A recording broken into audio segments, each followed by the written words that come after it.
So today we're going to make a crown print squash salad. This is my favourite of the squashes. If you were to see this in your greengrocer, supermarket, wherever you shop, you might walk past it because it doesn't look very attractive on the outside and it's really super hard.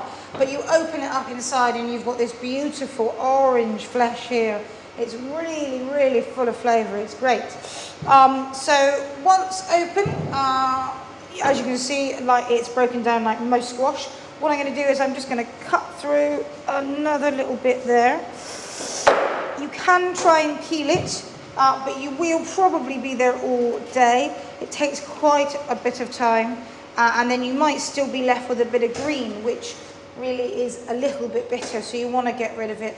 So really the best thing to do is actually just to use your knife, because it will just get rid of things a little bit faster.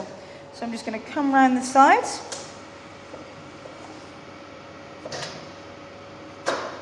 We don't like waste here at all, so we try to do it as small and as fine as we possibly can. That's that. And I keep the seeds in while I'm doing this because actually it's giving me weight, if you like. It's acting like another pair of hands and it's not wobbling all over the place. But now I can go in and again use the board, push down, come around.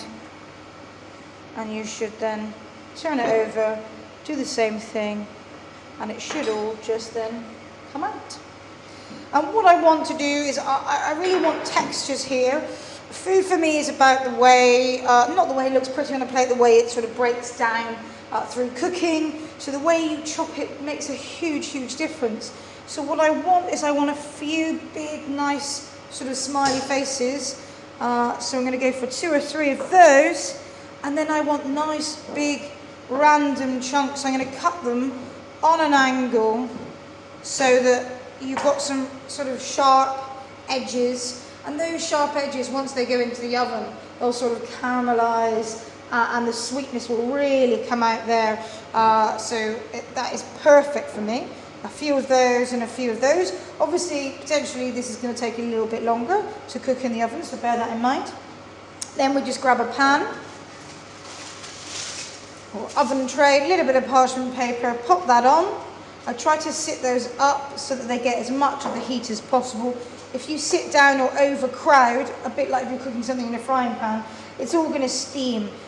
And I want the edges to sort of catch here. A little bit of salt and pepper.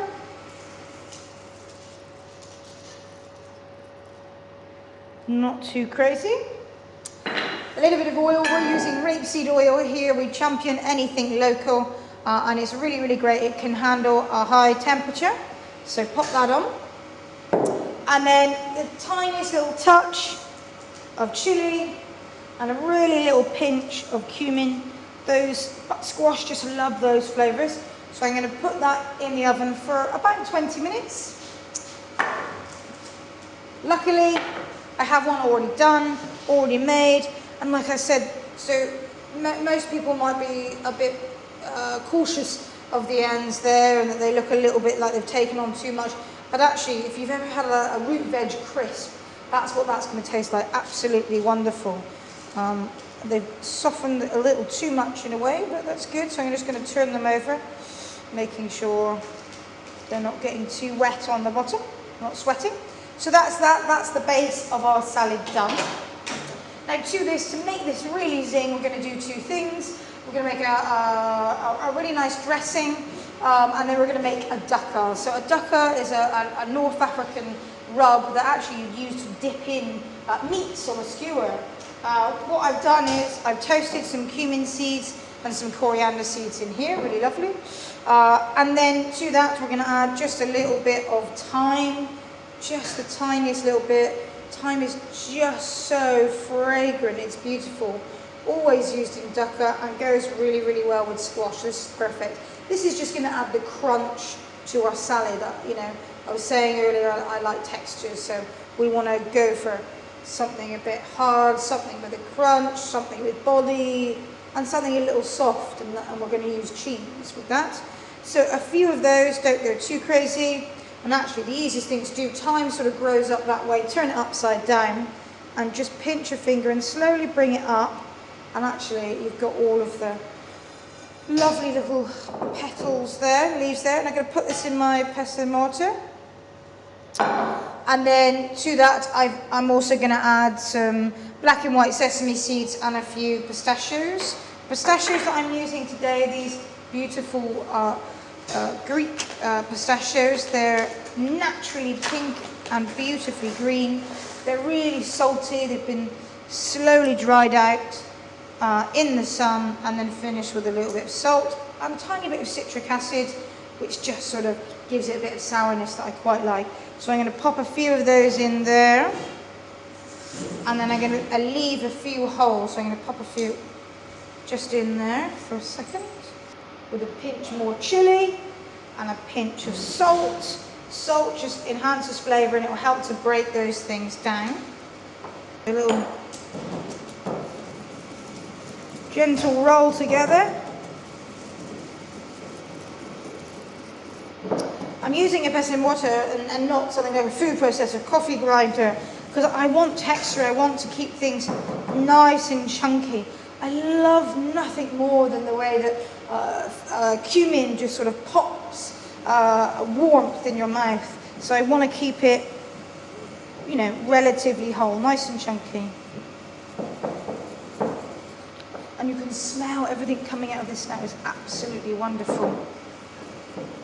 So I think I'm going to stop there. And as you can see, I've still got lots of lovely texture. I might just try it for seasoning. Wonderfully salty. Everything should be always just that tiny bit more salty than you want it to be. Or is that just the chef in me speaking? So, now, do this. I'm going to make a little dressing. So, I've not put too much chili in that or that, so I'm going to add a little bit more chili to my dressing because I'm using a little bit of honey. Wherever you're using sweetness, you also want to counteract that sweetness with a bit of warmth, a bit of chili, or a bit of acidity. So a little bit of salt, a little bit of honey. Then I've got my trusty microplane, a little bit of orange zest. All these flavours really go really well together. So you don't need too much. Orange will dominate if you let it. And then just a little squeeze of that too. So whenever you make a dressing, you may have heard it before, it's 1 part acidity to 3 parts oil. Just going to soften my honey a little bit in that. So orange, although it's still a little sweet, so I still need a bit of sharpness. So I'm going to reach here for some pomegranate molasses. Quite sweet, but it's really quite sharp. We only need just a tiny touch. I just want the beautiful acidity from that. Give that a little shake around. I use pomegranate molasses as if I would use balsamic vinegar. Now our lovely oil, whisk that in, bring it together so it slightly emulsifies. A little bit of pepper in there too.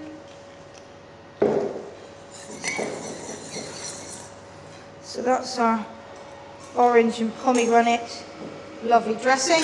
To that I'm going to add some fresh pomegranates and a little bit of their juice. Ah, that is beautiful. I could just get some bread and dip that in. Now time to plate up really. So nice plate. We've got our pistachios here, our whole pistachios. So I'm just going to break those directly onto the plate. And then I've got some salad here, a little bit of frisée and a little bit of coriander. I adore coriander. You can use parsley if you don't want to use coriander. I want to keep them as whole as possible, as if they were a salad leaf really. But I'm going to get rid of just the big stalks because no one wants to eat or chew on those for a long time. But I'm going to keep the smaller ones because they do break down in the mouth quite easy. So that's that now, tossed all nicely together. That's our salad, dressing and our lovely squash. What I want to do is just dip that squash into my dressing so so that it's nice and covered. Pop that on. Again, dip it in. Pop that on. And then, stay up. 2 nice big chunks. Toss those in. Pop that on. And pop that on. Now, a little duck up. So we're just sort of building up the layers here. Building up, building up. Now my salad.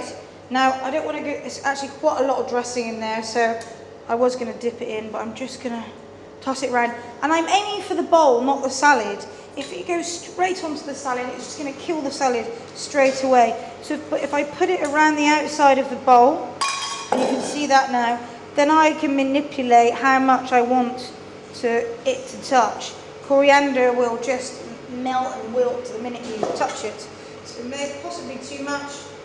I'm just going to put a little bit just there, tiniest bit, dip it in, tiniest bit there, and then a few more pomegranates. So get them out of that liquor, because we don't want to drench the plate, but we want them to have sucked up all that lovely seasoning.